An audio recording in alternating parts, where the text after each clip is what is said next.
अक्षर के ज्ञानला पाबो, खेल खेल मा हमन गाबो, अक्षर के ज्ञानला पाबो। Sound clapping. आले अनार के लाल लाल दाना, बड़ ताकतवर बन जा बेनाना। आले आमा फरमन के राजा, मिठ मिठ लागथे खा ले ताजा।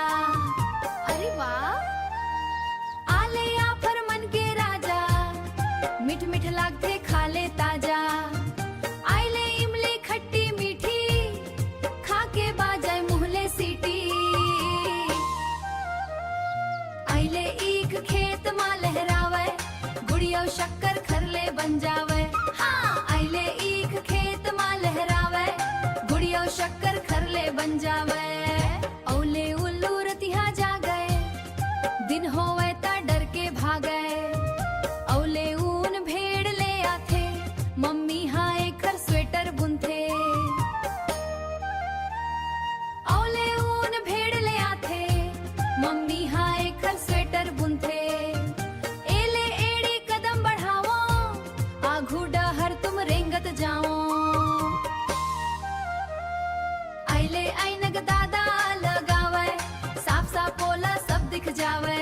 हाँ, आइले ऐनक दादा लगावे, साफ साफ पोला सब दिख जावे। ओले ओखली मा धान कुटावे, मेहनत करना हाँ मनला भावे। औले औरत घर के रानी, मया दुलार के यहाँ निशानी। सच माया औरत घर के रानी, मया दुलार के यहाँ निशानी। आले अंगूर गुच्छा वाला, हरियर हरियर औ काला काला। अरे एक के घर हा खाली है, लइका मन बजाओ ताली। एक के घर हा खाली है, लइका मन बजाओ ताली। हा आ ई ऊ, आओ पढ़न जी मैं औ तू।